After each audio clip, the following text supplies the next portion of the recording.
Good morning, everybody. Welcome to Wildview Retreat. Welcome to my little kitchen around the back of the retreat.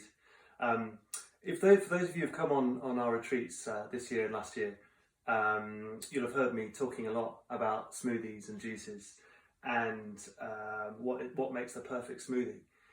It really frustrates me that you go into all these juice and smoothie bars in town and basically they're all just loaded with sugar and there's none of the good stuff in there that you actually need.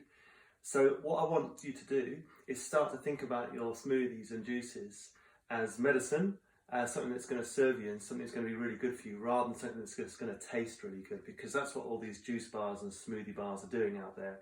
They're just trying to provide you with something that is going to be really, really tasty, so you're going to come back and back again over and over again, like an ice cream parlour or something. So when you're making your perfect smoothie in the morning, you want to make sure that you have all three of the macronutrients in there. So that's the carbohydrates, the fats and the protein. They're all incredibly important, but it's very important that you get the right types of protein, fat and carbohydrate as well. And I'm not going to get into that right now because there's too much to get into, but I'm just going to show you the sort of things that I put into my smoothie so that you get a bit of an idea of the right things that should go in there.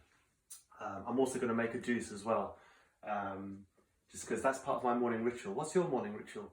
Mine is I get up, I come straight to here, I make a juice, I make a smoothie, I do my supplements, and I also make my green tea for the day. So I've got my green tea ready for the whole day so I can just sip on it all day. I'd be interested to know what your routine is. But it more or less takes me about, I would say, 15 minutes in the morning to just get all that done.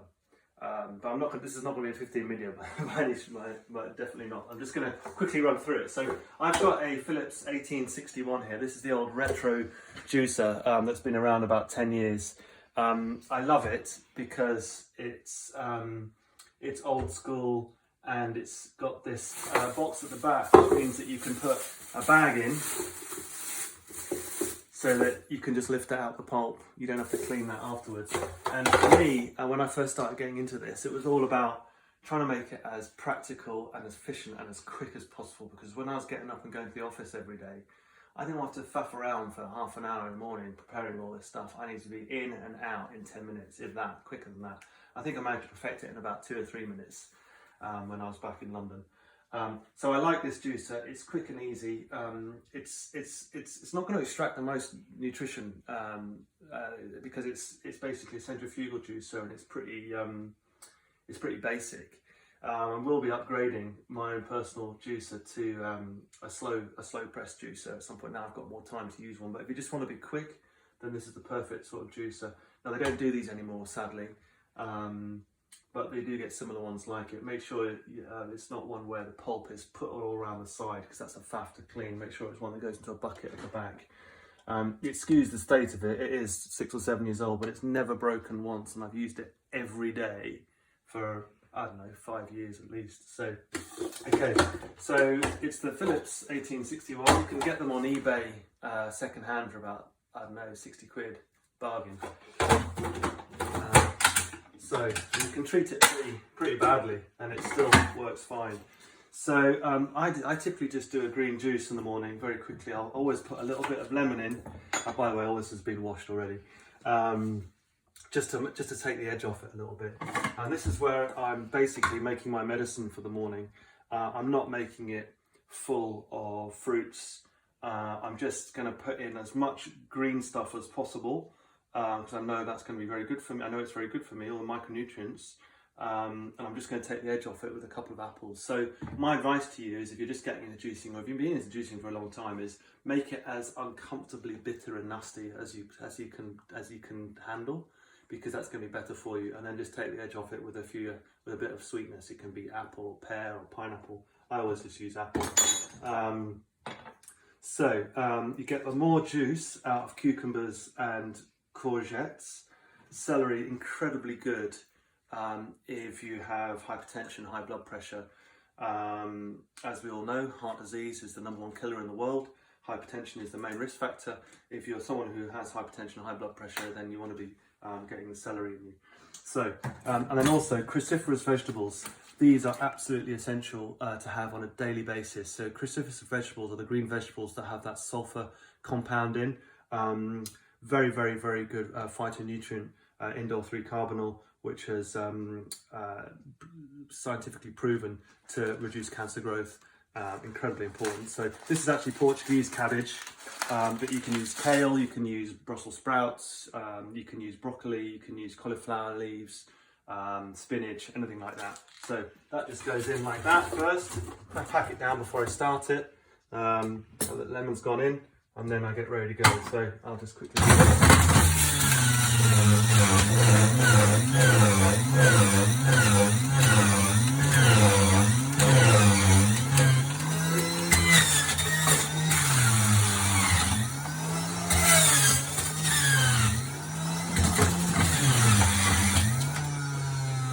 And that's it done. If I hadn't been talking, I would have done that in about, I don't know, 30 seconds. So now normally the number one rule is always wash and rinse out the juicer before you drink it, but I'm not going to do that now. You're not going to, you don't have to painfully wash this. But again, for me, it has to be really, really practical and efficient and easy to do. So I normally give this a real blitz of a wash once a week, and then every time I use it, I just rinse it. Otherwise I'll be here all day. And for me, it's about getting it done quickly and efficiently so that it doesn't become a laborious process. So yeah, I'm going to park that for later and drink that later. Now you can, if you want, put that into a NutriBullet and blend in your avocado or your powders like your spirulina, your chlorella, or anything like that, which is also good. But I normally just down that straight away. Now, onto the smoothie. So that's basically my medicine in the morning, and then onto my breakfast. So the smoothie, I have the old classic NutriBullet here. These are brilliant. I'm sure you've all got one. They're about 80 quid, and they are amazing. They last forever, and you can do anything in them. So excuse the mess of mine again. It's been used a lot. So smoothies. Now remember, this is where I want you to get your macro and micronutrients in it. Don't just think about making it tasty, otherwise you'll still be hungry at 11 o'clock. You want your macronutrients, so your fats, carbs, and your proteins. The fruits are typically where you get all the carbohydrate, but I also want you to think about slow releasing carbohydrate as well.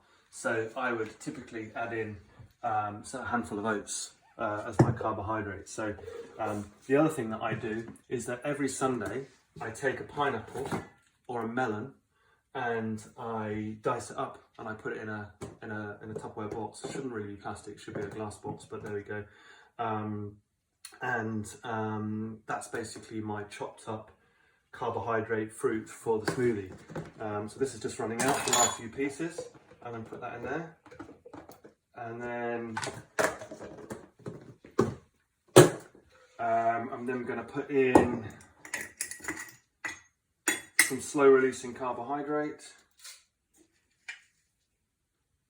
3 spoons. Now when it comes to your oats, make sure you go for organic. This is where organic's really important, because the companies that make oats or produce oats normally spray it with, I think it's called glyphosate, which is a really damaging pesticide and chemical. So you want to go for organic. Then I'll always stick a banana in. I love my bananas, and full of great potassium. And then you want to get in some protein and some fat. So I use Meridian smooth almond butter. This is a really good make. There's lots of good ones out there, but don't buy any of the commercial ones the really commercial ones in the supermarkets, like what they call Mr. Skippy and stuff like that. Dreadful. Full of palm oil, full of preservatives and nasty stuff. You want to get just 100% nuts. See? The other thing that you can do is you can also just get a whole load of nuts and have them in a jar, and then put a handful of nuts in instead. Mixed nuts, also very good to do. Nuts have got a really good quality fat. They're really healthy fat and really important for your brain and for keeping you full for longer. And these nuts are also full of protein as well, are really important. So I put about that much in, it's quite a lot. Really important protein, and that's really important as well for all kinds of things. immune function, production of hormones, production of your enzymes, which create all the metabolic processes in the body. And then I'm going to put in, another thing is seeds, always missed out. You must put your seeds in, really, really important, omegas, and again, fats and protein. Here you've got sunflower and pumpkin seeds. You can put a handful of these in, you can put chia seeds or flax seeds in. What I do is I put chia seeds, flax seeds, pumpkin and sunflower seeds in a NutriBullet once a week, and just make a nice milled powder. You know, you can buy, what is it, Linwood's and Holman Barrett and all that, and they'll charge you probably £5 for it. You can make your own, cost you nothing. So I'll just take a couple of spoons of that. This is flax, chia, sunflower and pumpkin. Very, very good for the digestive system. Very good fibre, really important to get your fibre in, which is what the bacteria feed on. And you want lots of healthy, diverse bacteria in order to keep healthy. And also fibre obviously is good for your digestion, and also for increasing the gravity of the food and the waste passing through the digestive system, so you don't leave anything in there fermenting for a long time, becoming toxic. So fibre, very, very important for the gut. So this is a reminder. So we've got our melon at the bottom, we've got our banana, we've got our oats, which are carbohydrates, we've got our milled nuts and seeds, we've got our almond butter, the banana, and then you cannot forget the cruciferous vegetables. To be honest with you, it sounds awful sticking this in, disgusting, but you don't even notice it. You know, get your green thing in, whether it be the broccoli stem that you're about to throw away, the cauliflower leaves that you throw away. Don't throw any of that stuff away. It's great. You can either juice it, you don't even notice it, but it's health. It's medicine. It's really, really important medicine. And then finally, the really, really important part as well, it's all important, is your micronutrients. And I find mixed berries are absolutely fundamental to my daily regime. It's incredibly important for your immune system, full of vitamin C, B vitamins, and often I find the fresh ones, you know, they've come from some other country. They've been, well, who knows where they've come from, but the frozen ones, they're packed straight from source, and I find they're the best way and cheapest way just to get this in daily. And then finally, I'll add a little bit of a alternative milk. So you can use a nut milk, like an almond milk. You can use a rice milk, which is what this one is. This is a biological rice milk. You can use a oat milk, like Oatly. Yeah, you know the ones out there. Plenish is a really, really good one. Be careful with the likes of Alpro and others. They don't have much of the good stuff in, and also there's lots of preservatives and sugars in. So just check the food label. Okay, so then I just fill that to the top. Put the top on. And again, because I've been yapping on and boring you, this has taken a couple of minutes, but normally, it's done in literally a few seconds.